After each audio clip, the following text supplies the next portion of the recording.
I also receive a lot of questions in terms of what is the differentiator for us to invest in AI. Do you think the strategy can be customized, or the risk point of view, or the investment point of view for the investors? This is a very interesting, important question. Please understand the AIF ticket size starts at 1 CR. A PMS, as per regulation, starts at 50 lakhs. So these are strategies or completion strategies for people who have the net worth to go ahead and invest to that extent. I think what has happened is the markets have been really buoyant, and everyone wants to participate some to a certain extent in the AIF PMS part of the market or the alternates part of the market. We are very clear. People have to understand their risk and the return expectations and their time frame before investing into an alternates product. Okay, whether it be it PMS or AIF.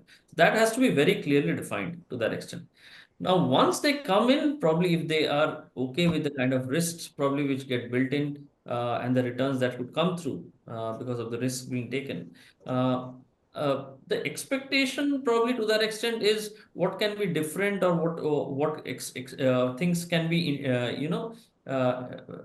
given on a AIF or a PMS side is purely because the customization that happens. So these are, as I said, portfolio completion strategies. This cannot probably be the core, but these are completion strategies. So to that extent, a customer can go ahead and build a very customized portfolio to that to if he needs. He can actually go ahead and play a long shot on his portfolio, and he can play private credit. He can play the unlisted part of the market.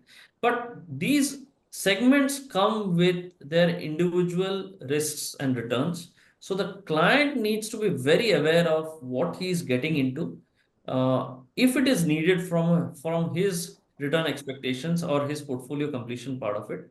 And only if he thinks it is worthwhile should he try and venture into these segments.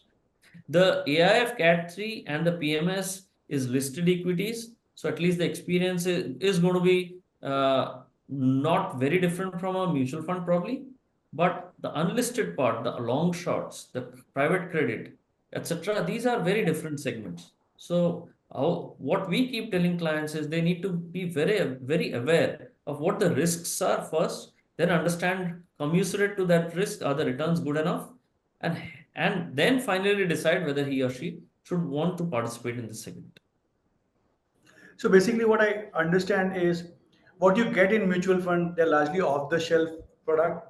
These can be more customized, more structured, more multi assets, or rather a segment like a private equity, a segment where your money doesn't get into debt credit perspective, right? In companies here, you can get that exposure, and so as your alpha can be little higher, but at the cost of your risk that you take.